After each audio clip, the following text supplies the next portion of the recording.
we all just late? Are we all slated? I don't think I do my slate very well. That's why I don't book roles. All right, here we go. What's going on, guys? Welcome to Surviving Hollywood. I'm Johnny Ray Diaz. I'm Aaron Arnold. I'm Austin Arnold. Today, we got a special guest with us today, actor and comedian Griff Pippin. Hi, how you doing? It's great to meet you finally. Thanks for being here, man. I love your name, by the way, man. No, I was talking to the people watching. It was great to meet them. Yeah, I'm sorry. We'll let you guys be alone. Yeah. Okay. Thank you. Thank you so much. What's going on, dude? How you been? Been busy, man. Good. A lot of gigs coming up, little road gigs and stand up here and there, and Oh, you're a stand-up. yeah. For the folks at home, maybe haven't seen you. I know it's rare, but if Yeah. they haven't, how would the fans at home Give know us you? your closer. No, just kidding. That's actually funny because it's extremely physical. But he's a comedian. Yeah. So you perform at the Comedy Store. Yeah. A lot of places locally here in LA. I got a show at the Improv every month, the Hollywood Improv. Sweet. Some people hear improv, they think improv, and I'm like, no, I'm actually funny. Improv, Comedy Store, Laugh Factory, Ice House, just random shows all over town. Nice. Random venues and stuff. San Diego, San Francisco, all over the place. Just all over the place. All So, over so the people have probably definitely seen you somewhere. Somewhere. One of 22 countries you might have seen me. That sounds about right. Yeah. Nice, man. So I actually kind of want to start from the beginning. We already kind of know each other through other circumstances or whatever you want to call it. We met years ago on some weird, set. I don't know what you want to call it. Some Very comedy weird set. I don't know. So, what it was, dude. okay, I'm doing stand-up at an open mic, and this weird dude's like, "You're funny, man. I wanna shoot some stuff with you." I'm like, I'm new to LA. I'm like, Yeah. cool, dude. You just got discovered. Yeah, like this. Hey, this could lead to something. Why not? Yeah. So he's like, cool. I'm gonna organize this project. We're gonna write a script, and we're gonna shoot this thing. It's gonna be, man. We're good, man. Like you're talented. I'm talented. It's gonna be awesome. I'm like, yeah. He's pumping me up. Little did I know Yeah. that I was dealing with Satan. So he organizes everything, gets us together, and it's the most disorganized shoot that I've ever been a part of. It's like a sketch. It's supposed to be like a sketch, supposed right? to be a Some- sketch, yeah. maybe a short. Nobody knows. Neither Right. did he. And it's just so disorganized. Nobody knows what's going on. It's offensive. It's just not good, and it's a mess. And everyone's like, well, we had to get all these SAG actors in there, so we're like, well, you can get Taft-Hartley'd out of this, meaning like you could be SAG eligible. And we never ended up editing or doing anything with it. And he sent this just pile of dog shit into to SAG, and I ended up getting something out of it, and we built a friendship. We're here, part of this massive, Dude, if it wasn't for that, you wouldn't be on this podcast, man. Look at that. Exactly. See, came back full circle, man. Yeah, and then and he went on, and then of course Johnny went on to do some huge acting roles on But it's not on about me, Blues, dude. Blues Clues and Nickelodeon. Man, that dog, I'm He telling was you, Steve man. number 3. Dude, but yeah, it's crazy how that happened, and now we're here, and dude, it's awesome to see you, man. But Yeah. are you from LA? Or no? Oklahoma. I've heard of it. Yeah, that's good enough. Tell us about that journey, man. Coming from Oklahoma. Yeah. How How long have you been here, first of all? 8 years. Okay. Yeah, 8 years. So how'd you do it, man? You just backpacked and did your stuff in the car, drove out here, or Yeah. what was the deal? I was running a business to pay my way through college, and What was the business? it was basically like pedicabs, the pedicab, like the tricycle thing, Right. selling ads on the side of it and doing transportation, private Big in events. China. Big in China. Big in China, Bangladesh, and Yeah. San Diego, and big in my college career. So I was doing that, and I had a business partner that I was working with that basically stole a bunch of money, and I was distraught. I was like, what? And the business kind of started to go under, and I was like, well, what now? This was my game plan. And my game plan wasn't to ride tricycles around the rest of my life, but this was a small business that I was going to grow into something else, take that capital. And Yeah. I was going to be an entrepreneur. I had my future mapped out. I was happy. And then this happened, and I was like, well, what do I do now? Like that was the plan. Yeah. I don't know what to do. That's what life is. Life throws you curveballs. I don't know. I just started kind of drinking more, and I was in college, and I was like, I don't know what to do, man. And then one of my friends was like, dude, I went to visit him in Austin, and he said, dude, you're funny, man. There's a comedy open mic. Why don't you do it? I was like, no. dude, you gotta be really funny. No, I'm not doing that. He's like, come on, man. I'm like, no, I'm not doing that. Come on, man. No, dude, that's the end of story. Okay. He's like, all right. We go around the corner. We go to Coyote Ugly Bar, and he's like, hey, you know what? I was being a dick. I'm sorry. Starts buying me shots of Jaeger. I didn't know what he was doing at the time. Keeps buying me shots. He's like, hey, maybe we should rethink about that open. I'm like, yeah, we should.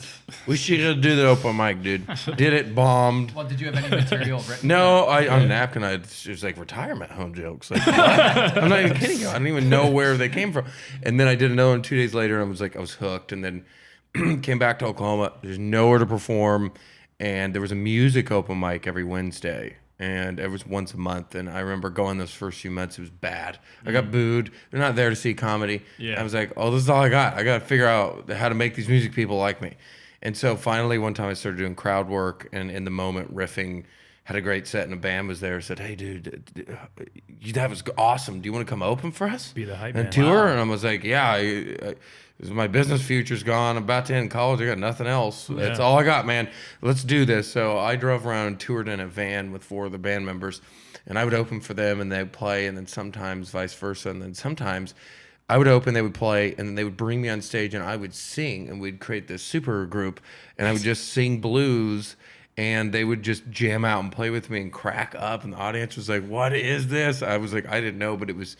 So I did that, and then I got back, and we did a second tour, and it was like, well, what next? Who was the band? Why don't you give him a shout out? They were called Reverse Halo Effect, and then they Okay. changed the name to Stupid Cousin. I don't think they're around anymore. But anyway, I got back home, and it was in Oklahoma. Like, well, What's the comedy scene like in Oklahoma? there isn't. It's awful. It's okay. It's like 2 fat nerds that hated me. But one club. Yeah, it was one club, and that club didn't like me either. So if you play that club, you're like, you've made it. Yeah, That's basically it. And you get to host and get paid like Yeah. $100 a week, You and might be on the morning show. you might be on the morning. You pay. Yeah, you pay to play. So I remember thinking like, well, what next? Those tours are gone. There's really not much here. I don't know. And by the way, I didn't mean to like when I said fat nerds. I have nothing against. I love fat. I have a lot of fat friends. I just think of these specific But you guys hate that I hated. nerds. No, I am a nerd. So I just remember thinking. What type of people do you hate? Here we go. People from Oklahoma. It's just seriously. So I moved. Self-loathing. Yeah. So I just remember thinking, what do I do now? And I thought, I remember thinking, I really want to be. I don't necessarily want to be famous. I don't care about that. I just remember thinking, I love stand up. I want to get great at this. And the only way to get great at something, whether it's a sport or whatever, is to immerse yourself. Yeah. It's New York or LA or London. Keep doing it, right? And so I tried to think about London. I thought, maybe I'll stand out there as an American, but it's Yeah. impossible to get a work visa. So I was like, it's LA or New York. A buddy of mine said he had a connection at the Comedy Store. Sweet, I got a job. That's the best club there is. Yeah, my favorite. and I packed everything, and then I got here, and the guy was like, "No, I don't have a job." It's like, cool. So I was like, "Wow, I don't have a job." So I was like, "I have $400 for my name." I had to find a place to live. Went on Craigslist, found this guy, and found that the deal was I would take his room, and he'd take his living room, and I'd pay for part of his rent. And You got the room. yeah, and I moved in. First day I moved in, and I realized he started hitting on me, and Okay. You knew that was and I was gonna like, yeah, right. And I was like, okay, whatever. I was letting him know, like, hey, I'm not gay, but I don't care if you are. He started hitting on me, and then I could tell right off the bat he was like upset that I wasn't into it, and I was like, whatever. You That, found that him was the arrangement. Dude, Yeah, that was it. And so after a couple weeks, there was a lot of tension. He Sexual just threw he threw all my stuff out, and then I was homeless. Oh, shit. And then that week, I had gotten a job at an Indian restaurant because I lied on my resume. I had said I worked at 3 Indian restaurants in Oklahoma. I heard this on your stand-up. There aren't even 3 Indians in Oklahoma. And I got fired because the guy realized, like, you don't know what you're doing. So fired and then homeless, just quick. LA grabbed me by the balls and said, you, sir, are not in Oklahoma anymore. And I remember crying in a Kinko's parking lot while printing a resume. And Loser. yeah. And I remember thinking like, oh, this is... So that was like me moving and coming out here. That was my Yeah. experience at least. Did you okay? So when you were in Oklahoma and you're like deciding to make this move, was there some comedians that inspired you to be like, all right, these are the guys I'm gonna follow, or you know what I mean? You remind me of one comedian. Oh, yeah? Well, obviously we all know who it is. You and me know. I did have a question if this guy's his arch nemesis. All right. Well, you can say it. Andrew Santino. No, not at all. Yeah, like even my dad's made a picture. He's like, "Is that you?" No, we've worked together before. Andrew's cool. Yeah, he's a cool guy. He's definitely got a much like angrier Chicago demeanor than I do, but physically, yeah. Yeah, what was I gonna say? What were you? Well, inspiration. Your influence. You know, if you had to any. move out here? Well, I guess comedians. comedian. That You you're know, into. I've had that question a million times, and this is gonna sound odd and narcissistic, but I guess what inspires me more than anything in comedy is it goes beyond just being a stand-up. What is a stand-up? A stand-up's not just when to tell jokes. You're a stand-up just like an actor, anybody else. You're an artist, right? The bigger picture is you're an artist, not just a stand-up. You're not just an actor. You're an artist. If you're a writer, you're not just a writer. You're an artist. And I like to think, like Lenny Bruce back in the day was inspired by jazz musicians when he was shooting up heroin. Really? A lot of his comedy was inspired by just the cool hip scene of jazz. And I get inspired by a lot of stuff that's not comedy related, but I just think of myself, and so to me, I don't think there's any one comedian that inspires me. What inspires me is to try to be as original as I can be, to be someone that inspires other people. Right. That's kind of what inspires me. I can't think of one comedian that I'm like, this guy is, I want to be like him or that, But like growing up, like there's certain stand-up albums that I've like watched or listened to several times. Did you have like comedians? Robin Williams was definitely, with my dad, I'd watch HBO special. HBO was the pinnacle, right? Chris Rock and Robin Williams were guys that I thought like just their booming energy that I thought, I liked their energy up there. I liked the demeanor of Robin Williams Bring as the a Pain. kid. Bring the Pain, one of the best Chris Rock albums. Oh my God, Bigger and Blacker. I mean, there were just some just home runs. Some of these guys hit in the '90s. You're like, what did I just watch? But yeah, I maybe as a kid I'd say Robin Williams. Heard of him, yeah. Rest in peace. Yeah, There you go. Good guy. Nice. yeah, and So then eventually you decided to come here, and then like it sounds like everything just kind of went to hell. And you know what I mean? Like, and so I'm here, so yeah. And you're still obviously didn't made a lot of poor choices. Hey, we've all have. But the thing is, like, so you hit rock bottom. It sounded like at that Kinko's, point yeah. at Kinko's. Rock bottom and in Kinko's, I cried. Did they at least throw in a free resume or something? Nothing. The guy was should've. like, "Dude, here, please. Like, you need this. You got to go, buddy." Here's a free book by Zig Ziglar. You're gonna need it. You're gonna need the 7 Habits of Highly Successful People. Here, take this. But you told us that you were just reading a book that you really liked. Yes, The War of Art. And it's one of those books where you just hear over the years circulating through conversation. When you like heard 20 people say this book's incredible. All right, it's time to just get it on Amazon and read it. It's one of those books, The Artist's Way. It's not The Art of War. It's The War of Art. Yeah, didn't I say The War of Art? You did. I just think a lot of Okay, people yeah, think not it's by original. Sun Tzu. No. Oh man, got the wrong copy. Yeah, wait. Jesus, this book's intense, man. It's about killing people and strategy. when to know when to run away from the Mongolians. Jesus, Makes sense in LA, man. But this book that you're reading, it's good for artists to read. Yeah, well, I think for anyone for that matter, honestly, it's mainly for artists. But I haven't read it. First chapter is awesome. He's talking about there's something great artists know that amateur artists don't know, and the hardest part about writing is not writing itself. It's sitting down to actually start writing. And how many people does that apply to? Actors, comedians, whether it be Everybody. applying to an agency, sitting down, writing a joke, or starting your business idea, or creating your website. I don't care who you are. I'll do it next week. Yeah, procrastination. Yeah. And like, who's holding you back? I don't always agree with public speakers and motivational when they say, dude, you're the only one, that you can be anything Yeah. you want. Just look in the Not mirror, true. it's I'm just sorry. you. If your IQ's teetering on 84, you're probably not going to be a millionaire. Just throwing that out there. But Unless you're hot. yeah, but then your agent's going to take a bigger cut. The point is like if you're an average person, I think I don't agree that everyone's just so average. I think there is an awesome talent inside of a lot of people that they don't tap into, and we procrastinate and we hold ourselves back. And this book talks about that a little bit. I think anybody in here could probably tap into some incredible talent, but can you put in the work to tap into that? I can't. No. Yeah, Can't that's do fair. it. And that's fair. Just being honest. Yeah. I mean, most people from Arizona don't tend to tap in. I gotta go, know. guys. Thanks for joining us. Hey, great to have you, man. No, actually, one of your talents, dude, that I really, really like is the accents, dude. Oh, yeah. Dude, Really? you have like so many. You can do so many accents, man. Like it's Like what- like really which- convincingly. Just throw one at him. Jamaican. See, people get upset when I do like. Cultural It's all in appropriation. good Don't fun. tell me that, man. No, I got from Kingston.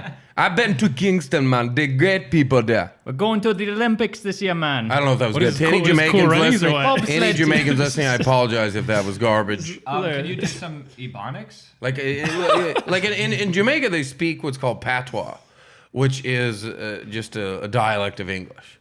And I don't think any of us would understand it. Like Drake is apparently fluent in it. And so is like DJ Khaled. Rihanna, yeah. She's from the islands, right? Yeah, she speaks a form of, I don't know if they call it pidgin English or whatever, but yeah, she does speak a form of, Barbados. They have their own. And where's Nicki Minaj from? Barbados or Trinidad? Trinidad. She's from Trinidad and Tobago. I had no idea. We all think she's from New York, but I think I she thought was she was from New born York. in Trinidad, so she couldn't run for president. Can you do too bad. a black guy doing a white guy impression? Let's do Tiger Woods. Can you do Tiger Woods? When Tiger Woods does get interviews, you can tell he's a nerd.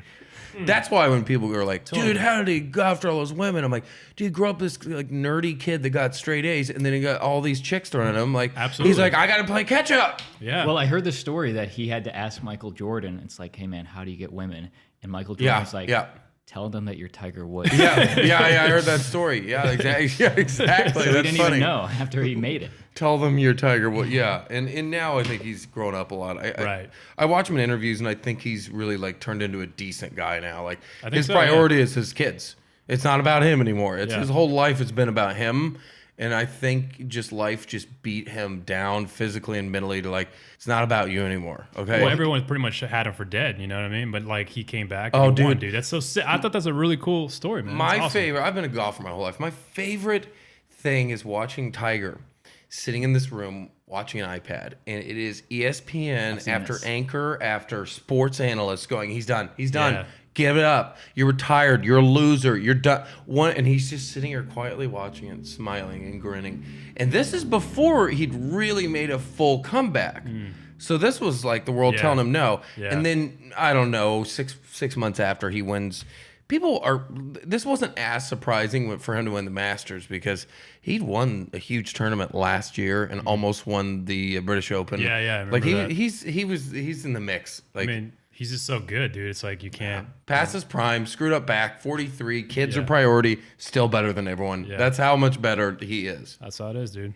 Yeah, man. How did the accents come about? Is this something you practice, or did you just naturally have that ability? When or I was a little kid, sometimes my grandma would get sad. My mom would like have me stay there, and I didn't know what to do, so I would just do these weird little voices and it would cheer my grandma up. So I started doing those more and more. Can we and hear then some more? Yeah, well, I just said Yeah. Jamaican, but is that what you meant? No, you Like, could throw accents at them. What I other mean, I've heard you do a lot of them. So, I thought all of them were like really convincing. What have you heard? Australian. Yeah, so funny story. I used to go to bars in Oklahoma and do this accent, right? Because I'd have mates from like Sydney and Melbourne go out to the bars, pick up women just because fucking ugly guys, right? I went to a bar one night and I started talking to a girl like this, right? She goes, oh my God. She's like, oh, your accent is so hot. Like, where are you from? I was like, oh, I'm from Australia. I'm only here for like a week. And I was wondering, anything to do. And she like starts talking to me for, 30 minutes and everything. I was like, so I'm trying to fit in here, right? I want people to like me. So I'm actually working on my American accent. Would you like to hear it? She's like, yeah. I was like, so this is my American accent. Been working on it for a while now. Okay. A lot of practice. Actually, I had a voice coach. What do you think? And she goes, needs a lot of work. It's not very believable. I'm like, what the fuck just happened? Good nag. What? True story. That's hilarious. True dude. story. It tells you like how people will believe an accent, like Yeah. literally how they will or won't. I went into my normal American accent. Yeah, and still. And just because the way I presented it as I'm trying to sound American, Right, she didn't believe buy it. it. So, right? And so the reverse effect, it's interesting how when you do accents, sometimes people will be like, that's not very good. I'm like, yeah, it is. I've had Irish people tell me it's a good Irish accent. Yeah. But it's just people trigger in their head or do or don't think. It was really weird because this girl literally said my American accent wasn't good. And I Yeah. was like, it's really interesting. Really I fascinating. think part of it's the commitment too, though, right? Did you tell her the truth or? It went on for a while until my buddy Nathan was like, what's going on over here? I was like, yeah. One night I was playing Irish at a bar here and it was just fun and games and anything. And anyway, Wait, you just show up at the bar and you're like, I'm gonna be Irish today. yeah, All right, I've cool. done that many times. Love it, dude. And started doing it, and after talking to this girl for like 4 hours anyway, she was saying, she's like, let's go back to my place. And I was like, okay, I can't do this. I'm by the way, I'm just having fun with some buddies. I'm not actually. She's like, I don't even care. Let's go. I was like, no, I can't. I Oh can't. wow! But she said yes still. Yeah, I think she was just interested in me, but the accent was a nice layer, and then I was like, oh, okay. A little protection. Interested what was on the inside. We want to hear the Irish accent, by the way. Didn't matter the voice. Right, if you've ever been to Ireland, it's wonderful. You've got to fucking go to Ireland at some point before you die. The people are wonderful. They're not very warm people, but they've got a great sense of humour. And by the way, this is just an Irish woman, by the way. I thought it was Chris O'Dowd. In Bruges. So down. I saw him at the Improv the other day. I think he's probably trying to get into stand-up. Chris O'Dowd. Yeah. He'd probably kill it. Yeah. That's pretty cool. I think he'd kill actor. it how Michael Rappaport seems to be going to do stand-up now. Yeah, just get it. Or Jeremy Piven, you know? Is he? I thought Yeah, Piven's been still touring. doing stuff or whatever. Yeah. Piven's been The touring for a extras. while. Okay. Yeah. Yeah, because I thought he had the whole like doing not the scandal, extras. but like the whole thing. He had that show Wisdom of the Crowd, and then some The Me Too some thing. shit came out, and I don't know. Yep. Who's next to get Me Too'd? We hear about it all the time, saying, "Oh, everybody knew." So many guys were just dodged bullets. So many guys, so many guys were sweating and had good lawyers. Or blah blah blah. Our president is the next Me Too. Oh yeah. You know, you can say the same thing about him, like you just said about Tiger Woods, how everybody said he couldn't do it, but then he became president. Yeah, literally. Yeah. Despite all this, Tiger didn't get Me Too. He's like, it was all legit. I was just, Yeah. just a bad husband. There was Well, like no exactly. But also just 5 years earlier, before the Me Too thing, David Letterman comes on his show Right. and does a 10-minute monologue saying sometimes he has sex with the extras. And The he interns. the Interns, the yeah. interns, and He was getting blackmailed. and right. and nobody cared that much because it was 5 years early before the whatever, and he came out and admitted it. Right. People's brains are masses are controlled by like what's hot and what's going on. One thing that it upsets me is why everyone cared about Notre Dame. Like, you didn't give a shit about Notre Dame 2 weeks ago. Why do you all care? Like, if this was a church in Africa, you wouldn't give a shit. You know why, dude? Disney movie. Movie, yeah. The Hunchback. Something. I think about That's it part being of on I think fire. that's part of it. I think that's part of it. My favorite meme was when the Paris police come knocking on your door and you got to burn your child pornography. That was my favorite. Yeah, I was like, why do people just collectively, and then it just gets this momentum, and everyone's like, Yeah. everyone's got to put their post. But it's I know. really about like when they post about Notre Dame, it's really about me. Yeah. It's about It's like a show off. It's Thoughts a and show off. prayers. Like, oh look, Yeah. I went to Europe and college. Like, no one. Who cares? No one Right. cares that you care about Notre Dame. Right. If you worked there in an internship for a summer, if you were an altar boy, But I and said, you're like, I remember getting molested in there like it Yeah. was yesterday. Yeah. You know, Like good for you. but I said thoughts and prayers. yeah. Do you talk about that special? I love that. Oh my god, I love that. I loved Shakespeare. Daniel Jezel- no, Shakespeare's the best. no, He's Jezel- like that some Jeselnik? finish lines aren't some lines aren't meant to be crossed. That's a great joke, right? Anthony Jeselnik's amazing. Yeah, you know, when he's funny. he addresses that joke will be funny forever. And you know what? Let me ask you this, because if you're not Anthony Jeselnik yet, like anybody out there, especially our viewers out there that are actors and comedians up and coming, it seems just like the 80s, and this is just what I hear on podcasts, that comedy is booming right now, and there's a saturation. So if you're like... There's an audience, huge audience. Yeah, huge audience. So if you're not getting those spots at the Improv or at the Comedy Store, like what do you do as a comedian to make your own work, I'm assuming? Like to... What are you're asking if you're not getting booked? Yeah, exactly. And there's And only there's something wrong with you. I think if you're up and coming, you're if trying, you're you're up trying and to if figure you're up and out coming, if what you're to up and do. coming. If you're not the joke. Because I have friends that like have their own little backyard comedy stand up, and they're always trying to like get people there and stuff like that. So I don't know. I'm not a stand up. Yeah. I mean, you try to build a following. I have a couple buddies who are like Instagram stars now, and now they're really, they took control of their career, and now they're filling out clubs. My buddy Trevor Wallace, for instance, he's really funny YouTube video. He makes funny videos, and then now all the clubs want to mess with him. Trevor Noah. Yeah. Not a fan at all. Not a fan at all. I hate that guy. Oh, yeah. I'll say it on air. Did you like Jon Guy Stewart? steals jokes. Oh, does he? Yeah. Jon Stewart was great. Wait, I like Jon Stewart Is that better than- documented? Yes. Oh, really? Yes. This guy named David Cow in South Africa made a show as an ode to him called I Did These Jokes First. He's ripped every comic off in South Africa. Even, in other big comedians who I won't say names, for private reasons that he's taken jokes from. And it's like you built your empire off the backs of other people's hard works. I'm sorry, I can't respect that and never will. Same with Amy Schumer. I just can't respect. That's the one golden rule. Yeah, I remember when that came out too. Go be a hack. I don't care, but don't steal other people's work. There's no artistic infringement in stand-up. You can't copyright jokes. Somebody else worked their ass off to create this brilliant joke, and you can just snag it from them and make money off that. That's why the whole thing with the internet guys, the fat Jew and fuck Jerry. Yeah. Same thing, man. It's like, screw these guys. Don't support them. And yet you said your favorite comedian was Robin Williams. Now, Robin, I do. There's He this paid a lot of comics. Yeah, and one time at the Comedy Store, he went up to a guy. He was a little different, but he went up to a guy and said, "Hey, that joke you just said, I like it. Here's a $50 check. I'm doing it now. It's my joke." And the guy knocked him out in front of everyone.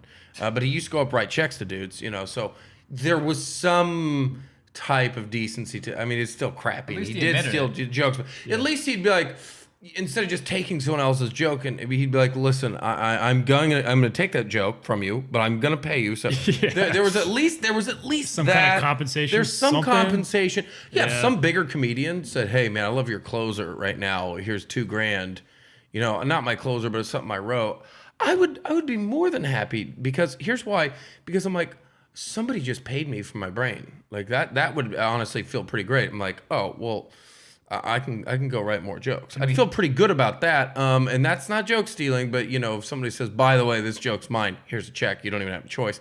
That's kind of crappy, but and You can renegotiate. Say, hey, 3,000. Can we hear the closer that you sold since you don't use it anymore?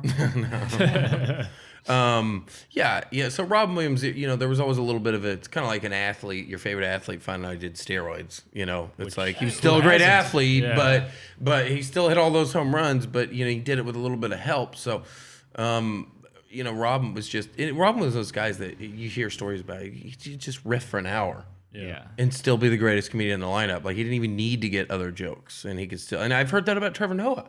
Like, why would the guy steal jokes when he's just so comedically brilliant? And I'm like, I don't know, but it's just when you come from South Africa and you're poor and you want to get ahead, it's much different. Like Nipsey Hussle talked about in an interview. He's like, people don't understand crime coming out of the hood. Like, it's not about trying to be a bad person or forgetting about your morals.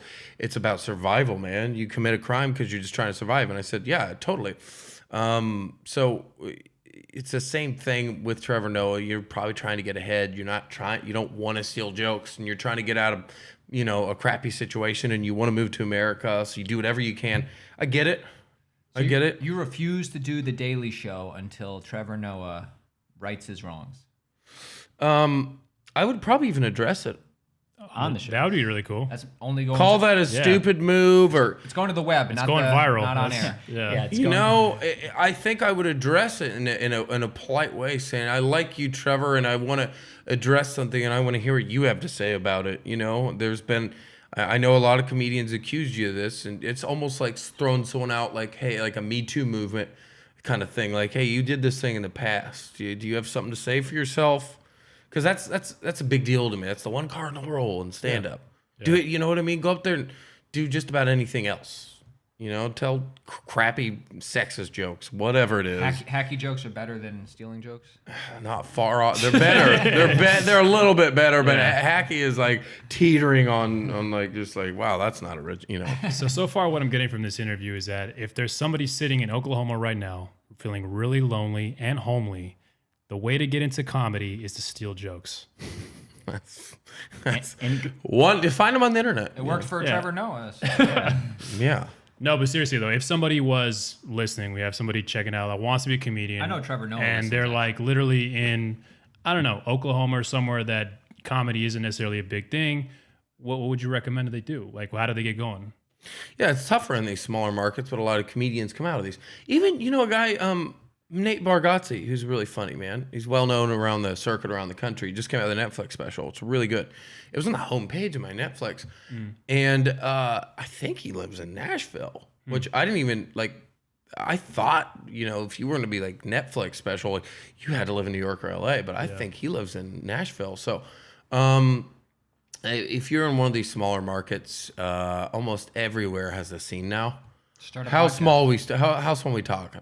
Like we talking about like Sioux Falls, Idaho? Where you grew up? Where you grew Yeah, up? where you grew up. Yeah, Oklahoma City. There's the Looney Bin Comedy Club, and there's mics around the scene, and just hit those mics as much as you can until you're like, okay, What about stage fright though?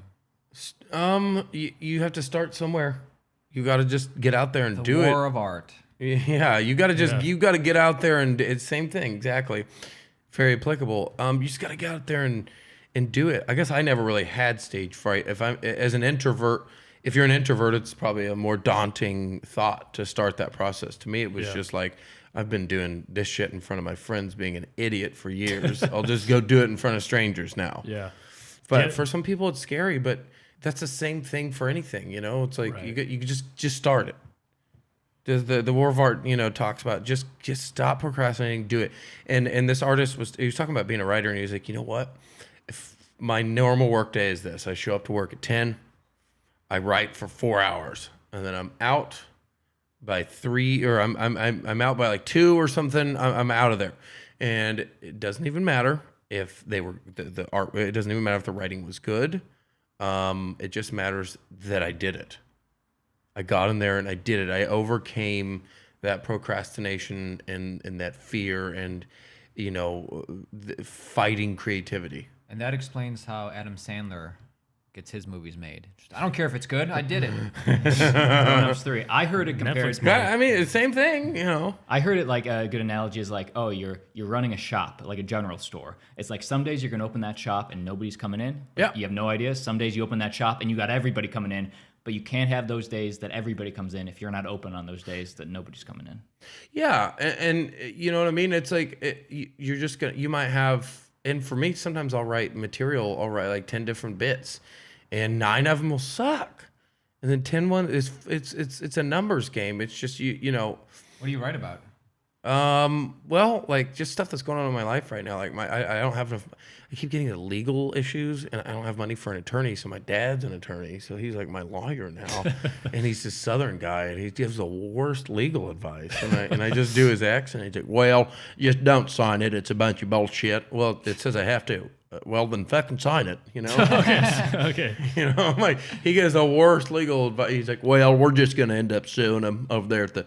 I got screwed by a car dealership recently, and he was like, "This is, we're gonna put him on social media blast. That's what we're gonna do." And I was like, "Where?" He's like, "I'll put him on my Facebook account." I'm like, you have 10 friends. Well, they're gonna know about it. You understand how word of mouth works, right? And I'm like, "Okay, then." What's your process for writing material?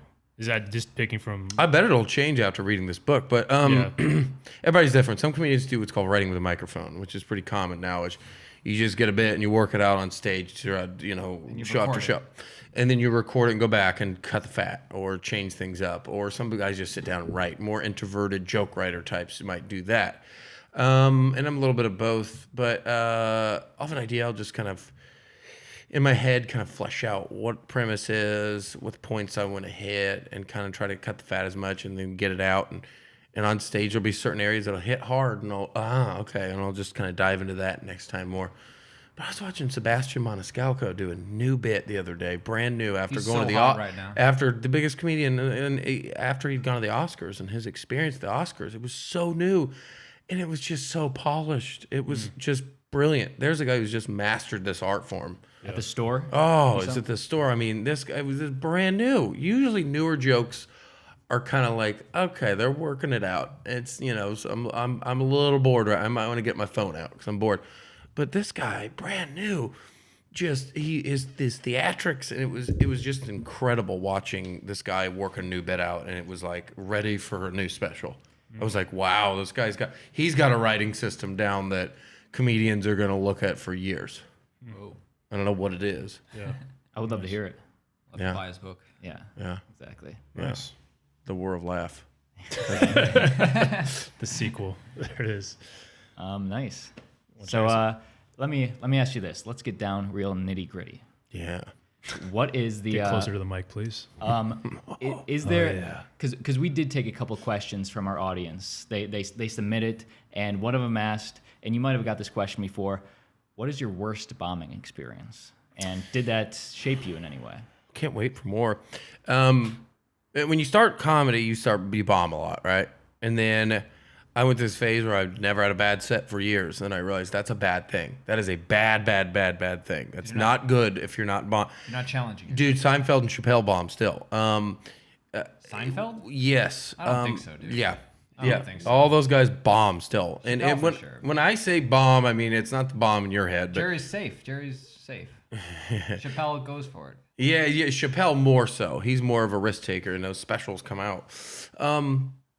I needed to start bombing more and harder, which meant like, I'm being myself more, or I'm not trying to please them. The hardest bomb I had was, let me think of a couple. I'll think of one right now. This was in Vegas 3-4 years ago. My dad and his wife came to watch in front of 700 people.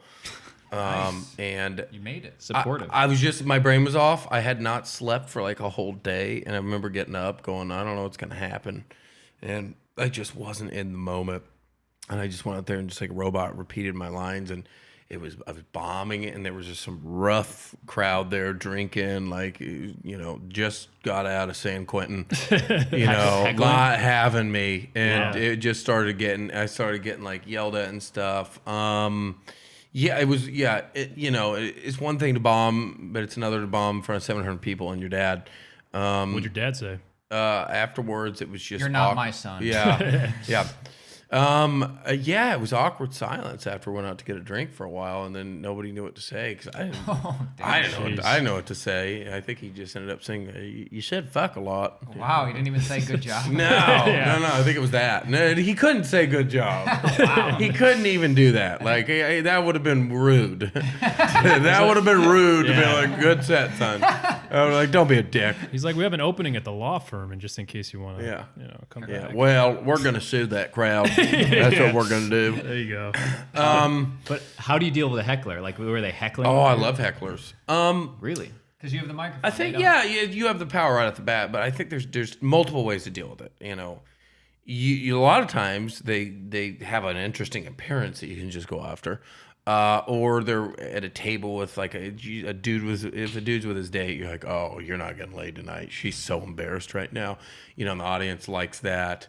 A lot of times, like hot chicks will do it because they think like I'm pretty, like I like attention, so I'm gonna take the attention from you now. And people it's laugh just at like, them all the time. They're joking. yeah, and that one's tricky because you can't just go be a huge dick about it because then Otherwise, you're not getting laid tonight. Yeah. I mean, I'm not getting laid under any circumstances, so it doesn't really. Yeah, usually they say something, and you can play with it.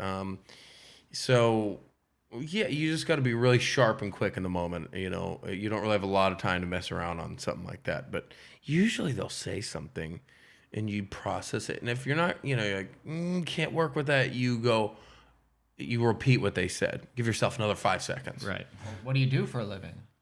Do you I don't know. if somebody says that? Yeah. That's a good one. You would have been eaten up, dude. And when does the comedy start? Nice. What So I else hope we that got? answered your question, man. We have actually 2 more questions, if you'll indulge us. Yeah, absolutely. Well, you're here to help young comics, right? Or you're here to hurt them and make sure you have no competition. No, I'm here Crush to the tell them spirits. not to get into the business. And that's helping them. All right. This is a guy who says, I am 17. These are your fans, by the way. I live in the Midwest, and I want to be a comedian.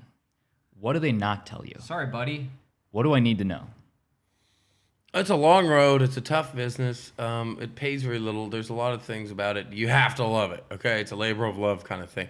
If you want to be in the Midwest, I wish I knew where you lived, but I'm assuming in some city that is mid-sized.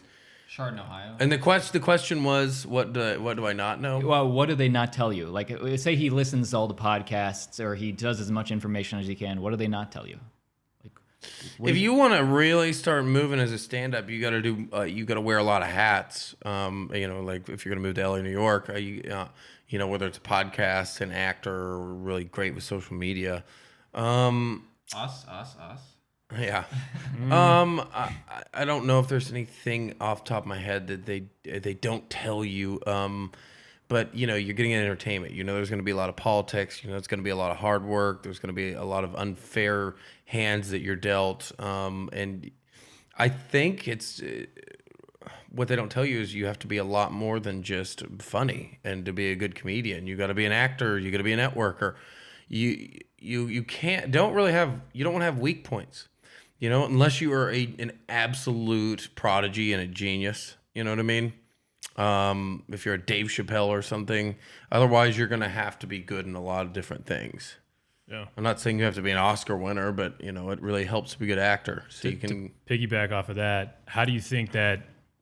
I mean, I met you a couple of years ago, and even from then till now, things have changed a lot. How has comedy shifted in 2019? Like, what's the game now? Well, two things. I mean, obviously, like what political correctness is. You can't jerk off in front of the female. Yes, you can't jerk off in front of your openers anymore. Yeah. Thanks, Louis. Thanks, Kevin Hart. What's changed is I think more so in the last 5 years or plus, it's not a game of you have to please the gatekeeper. You have control. It's the entrepreneurial age, right? You have control over your career, so you can build your own path and following now, as opposed to having to wait around on some casting director to like you. You have the power. So I have friends who just said, hey, man, I'm going to make these funny videos for my Instagram, and really blew up. And now everyone wants to mess with them, and they get, signed by agencies. And what's their Instagram if our audience wants to check it out? I can't. It's I don't just know his Instagram today. Yeah, at Griff Pippin. My buddy, one of my buddies, Trevor Wallace, was a good example of a guy who didn't wait around on anybody. He just started making these really funny videos, and then now he's selling out comedy clubs. And I think he's probably signed with a big agency, and that's going to lead to stuff. That's going to lead to a TV show, or that's going to lead to the big league type stuff. But yeah, like you don't have to sit around and wait. Back in the day, it was just you hoped to God you could get on with Johnny Carson, and that was it. He was the gatekeeper. Now it's like there's a million ways to do it, which makes it that much more complicated. Now it's Joe Rogan, right? That's the Joe Rogan's great, but it used to also be if you got on Howard Stern, man, that was big, and now he's the new Howard Stern. You get on Joe Rogan, people are like, I bet you a lot of people would come out to see you at comedy clubs if they heard you on Joe Rogan. Theo Vaughn talks about his audience exploded after Joe Rogan had him on, back to back in 6 weeks or whatever. Exploded. I mean, you think about that, when Theo Vaughn's probably tripled his income now. Yeah. Well, wait till you feel the surviving Hollywood effect. That's the name of our podcast. If you lose some followers, we understand. That's totally understandable. Yeah. Is the end game for you specifically, like, would you love a TV show? Like, would you love... Yeah, and for me... family, there's two TV shows I had in mind that I would like that I'll end up writing and Game of Thrones. until eventually someone could pick it up, produce it. But you remember No Reservations with Anthony Bourdain? Imagine that show. Similar format. Instead, like, you go to a country, you show the history of a host of the country. But instead of another chef and it being based around culinary of that country and culture, it's based around whoever's the host going around showing me around is a comedian of that country, and it gets to showcase them. Instead of we're going to the kitchen, I'm going almost like Seinfeld. I'm going to do stand up. We're going to show clips of me doing stand up. So I'm going and learning this culture and hoping everything I learned that day I can apply and make these people laugh in this country. It's the thrill of it. That sounds and the cool. fear. I'd watch it too. Yeah, so it's not a real funny hacky format. It's real and organic. It's organic, just like. You look at Bourdain, man, there was a lot of humor in that show. It was very organic, though. It wasn't like pushed. It was sharp. It was witty. It was a serious tone. I want the show to have a serious tone. And the idea is I go country to country and on this ultimate journey of what makes the world laugh. What makes all of us, what's the common through line that makes people laugh in the Philippines or Russia or, Argentina? What is the human condition, essentially? And then second show is, I love character acting, and I love these shows like Summer Heights High or Little Britain. Summer Heights High, you've seen it? Or Come Fly With Me. Funny. These Tracy Ullman, these incredible character actors that play like 10 different characters or 3 different characters. Meet the Clumps. Yeah. Okay. What do you mean? Yeah. Yeah. Okay. So yeah, those are 2 ideas would be the dream, but to really be touring around. To pump out 3 or 4 solid works, an hour works, to be like, these are albums that I'm proud of. Nice, dude. Is there anything off limits? Is there anything taboo that comedians shouldn't joke about, or is everything fair game?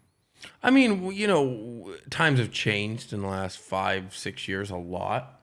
So no one can tell you you can't go up there and make a rape joke or a sexist joke or a racist joke. No one will tell you, but people can not laugh at you, and people can tell other people don't support this guy's work. Should be racial jokes, right? You know, yeah, you know what I mean. So, but a lot of comedians will tell you, hey, if it's a really good joke and the writing's there, then you can do whatever you want. A lot of people will tell you that, but Here's an idea. Let's not laugh about it. Let's just hide it deep down in society, and then the comedians will never bring it up. That sounds like a good solution. yeah, right.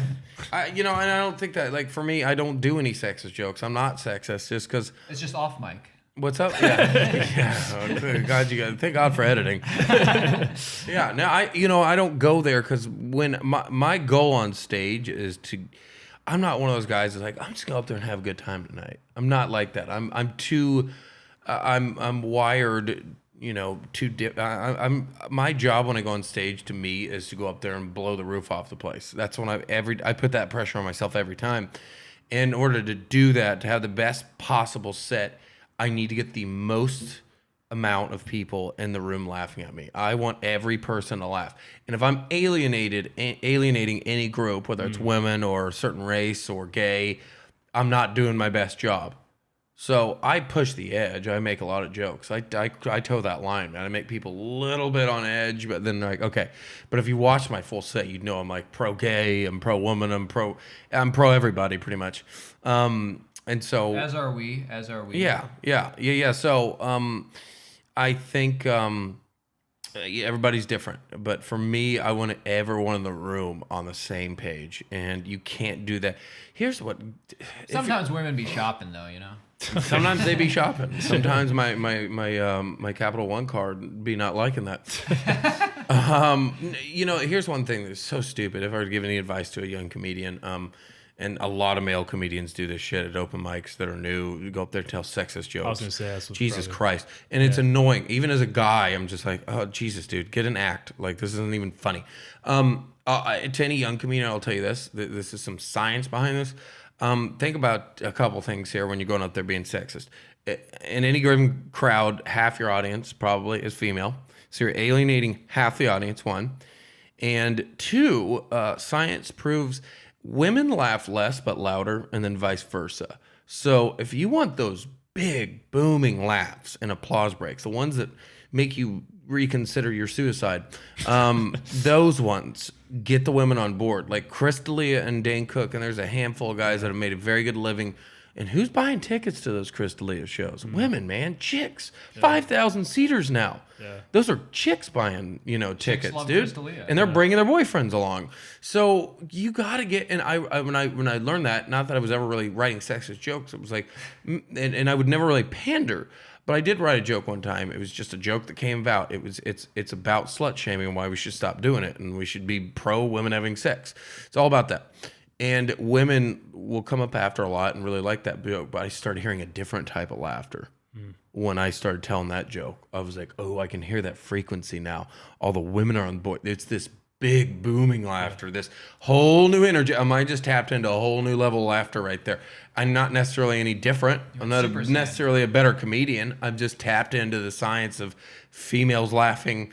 And really, honestly, like if you want to just murder, you got to get women on board. And a lot of women are, in power, casting agents and people, you get up there and you piss off some casting agent or some booker. You look at Mitzi Shore, the Comedy Store, the godmother of the Comedy Store, female, right? You look at all the people running the improv, the talent agents, all women, man. Yeah. Like if I could tell anything to a new comic, man, think twice about being sexist, because that is literally only going to hurt you, hold you back. And if anything, you piss off the wrong club owner or the wrong female, like you're out. You won't have a chance. Let's just say a club owner was a female and she was raped, and you went up there and did some rape jokes. Like you're never going to work this club. Well, you can do a rape joke and still be pro women, right?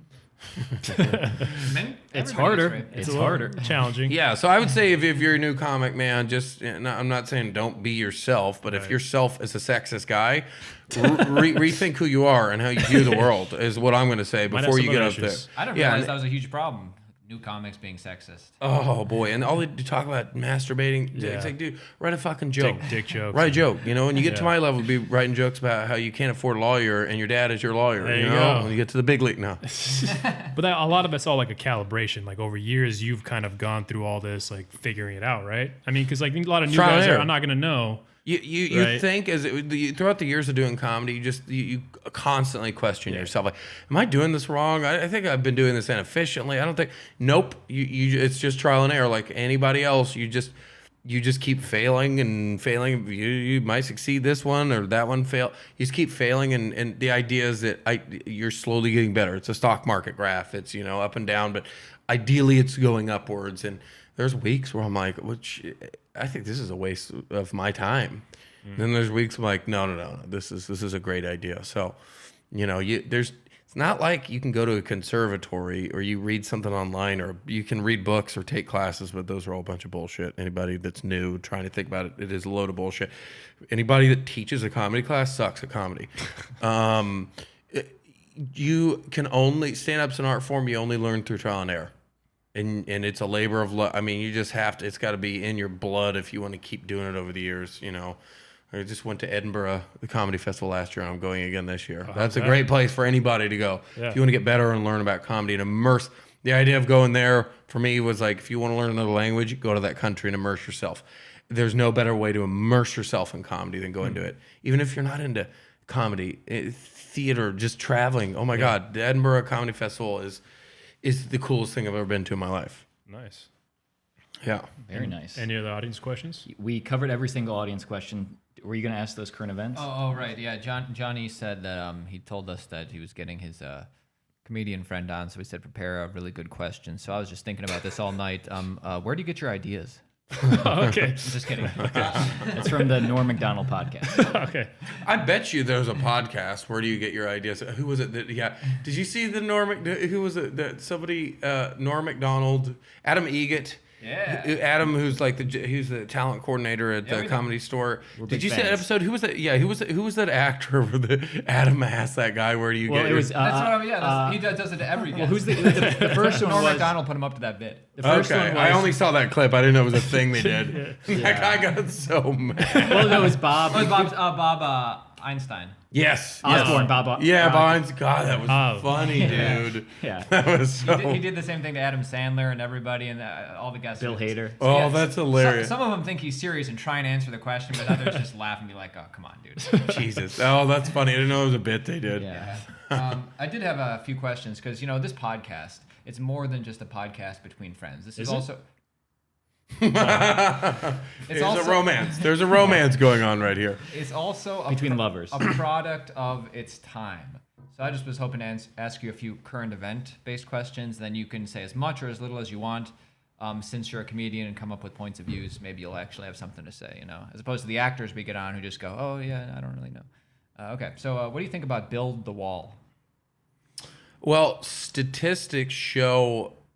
I think it's a dumb idea because statistics will show how that's not going to solve problems. First off, there's a circulation. If you're anti-immigrant, there's a circulation of immigrants coming in and out.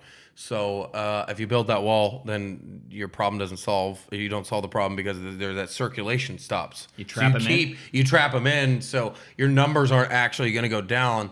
And second, you build that wall, they're going to come through Florida and the Gulf Coast. It just got 10 feet and bigger, buddy. And also a large percentage of illegal immigrants come by plane. So I don't think, just looking at it from a statistic, objective standpoint, even if I were anti-immigrant, just looking at the stats, I'd be like, well, this is a dumb idea because this isn't gonna work. I mean, the only time it worked was to keep the Mongolians out, and if we do have Mongolians trying to trying to attack our children, then we might need to build that wall. You know, if the Mongolians start becoming an issue war. again, yeah, Art of war. yeah, that's where the art of war. That's where it comes in. Yeah. Cool. What about Bitcoin, man? What do you think about Bitcoin? I have a friend who's a financial advisor. She's very certified. I asked her about this. She said, don't invest in Bitcoin or Stellar Lumen, whatever the hell, all these other Bitcoins. She said, invest in blockchain technology because the market's too volatile. You don't know what's going to happen. I had all these friends buying crypto and not really know what the hell. Well, so my friend Bill told me to do it, and Bill's smart, and Bill went to Northwestern. And she gave good advice. She said, you don't know, it's a roll of the dice, but if you invest in blockchain, which will grow, that's a smarter move. It's probably a safer move. So how do you invest? Like, what are you looking at any companies? Or? No, because my rent and bills don't allow me to have anything left over, and then taxes and crap like that. But things change, and I think blockchain technology is going to be the future in general, not necessarily one cryptocurrency to invest in, but blockchain, yeah. I'm more in the camp of Bitcoin, not blockchain, but I'm no financial advisor. Well, Bitcoin is part of blockchain technology. I know, but I'm saying it is Bitcoin rather than just generally blockchain. Oh, okay, yeah. But anyway, what do you think about the new Aladdin movie? I just keep seeing memes. Great transition, dude. I keep seeing memes with like Will Smith looking creepy. It says live action. I don't know much about it. I just see like Will Smith's face as the genie, and he looks. All I can think of is like kind of looks out of shape for Will Smith. I'm like, what is this dude? Is the sleeveless? Can't be young forever. No, but I mean that guy's pretty ageless. I mean, he's 85, dude. Yeah, that's true. That's true. He's actually older than Clint Eastwood. Did they consider They should have had dude, Robin whoa, Williams. come Man, they should have Robin I Williams. heard it do makes appearance in the movie, actually. Yeah. What? Yeah. I did like how Robin Williams did have that dirty line in Aladdin. You remember? Which dirty line? It was like you had to find the scene if you watch it on YouTube, and it's like kind of quiet. He goes, "Good little girls and boys take their clothes off." It's not Robin Williams. That was like the tiger, wasn't it? I thought it was Robin the tiger Williams. doesn't talk. But it was a tiger Tiger Aladdin scene. I don't think the genie was in that one. No, he wasn't in the scene, but I think it was Robin Williams' voice. I could be Oh, wrong. maybe because he did a lot of voices. I've never heard And that. that sounds like something he would say. He did the voice of the tiger, which never spoke. It's on Snopes. I've looked it up before. But do you think Will Smith will be rapping "Never Had a Friend Like Me"?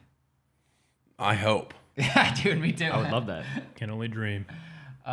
Dude, what do you think about global warming, climate change? Is that? It's definitely real. Oh, Everyone God. in And I'm LA from Oklahoma. Oh, I'm from fucking Oklahoma, where people still be like, the Chinese made it up. It's not real.